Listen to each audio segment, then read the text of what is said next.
Hey, so I'm Greg Pollack, and I'm going to be talking a little bit about swearing in consulting.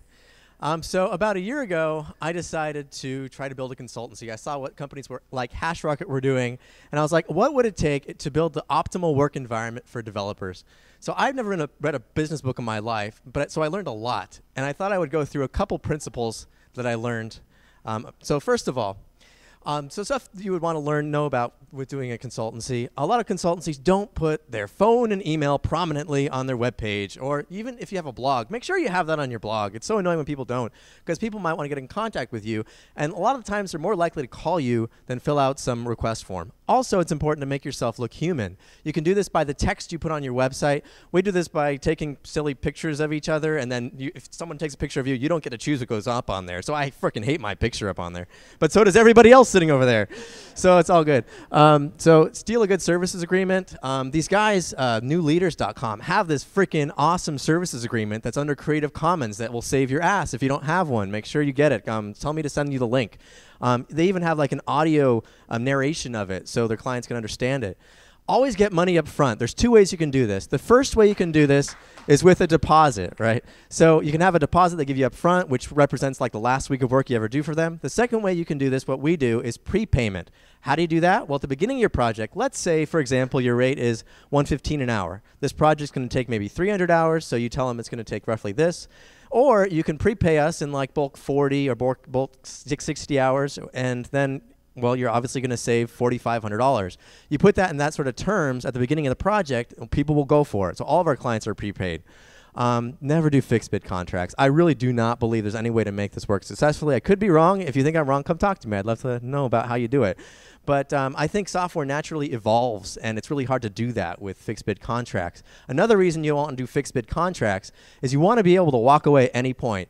Clients get stupid, they get annoying, they get mean, they sometimes have buyer's remorse. You need to be able to send them that email at a moment's notice and say, look, I don't have to work with you, you don't have to work with me. That usually scares them enough to get their shit back together and get friendly again with you, right? Strive to be transparent. We try to strive to be transparent by sending, one example of this would be to send status emails. Every Friday we send out status emails to all the clients. You started out with 40 prepaid hours at the beginning of the week. We use this many. Here's how many you have left. Another way we try to be transparent is by putting systems in place to try to force ourselves to communicate, because as developers, we're not always so great at that. So we do Monday morning status calls with all of our clients. We force ourselves to do that, even if we're only doing a little bit of work.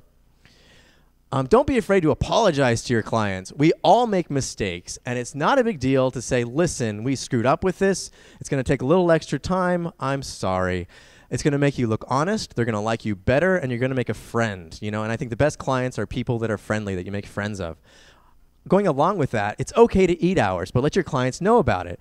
We estimated 10. It took 20. We're not going to bill you for that last 10. Best case scenario, they say, oh, go ahead and bill that for us. Worst case scenario, well, you end up looking a little more honest and a little more trustworthy. Once you get a lot of leads coming in, you got to get good at disqualifying leads as soon as possible, because there's going to be that phone call that you're on all fucking day. At the very end of their day, they're like, oh, yeah, I've got my cousin Ernie. He can do this for $10 an hour. Can you guys be competitive? Right? So you got to be good at figuring out good estimates. If you have any tips with that, I'd be interested in that too. Also, as developers, we're not so good at following up, and that's such a powerful idea. Even if you don't land the contract, follow up with them in 3 months, 6 months down the line. Is everything going okay? Is there anything we can help you with? Because odds are you can get some business. At Envy Labs, we all work inside Collab, which is the co-working space in Orlando. And I can't tell you, I've hired lots of people from Collab. Some of them sucked, but some of them are good. We need an SEO guy. We walk down the hall, hire an SEO guy. It's easy to find people that way. I'm not a big believer in trying to manage your friends. All these guys sitting in the end there, I love them, and I would never want to manage them. How do we do that? Well, I don't believe in salaries. As soon as any of them went on a salary, I'd have to start worrying about, are they managing their time appropriately? How do we do that? Well, everyone's hourly. Everybody is just hourly. So if you work harder, you get paid more. Enough said. Also, I've been learning how to delegate. That's something that I've definitely been working on the past year. Delegating tasks, delegating project management stuff. The hard part is the project management, finding somebody to do that for you. Don't be afraid to take on more than you can handle. You inevitably get this fear when you start taking on more clients. Am I going to have somebody to work on this?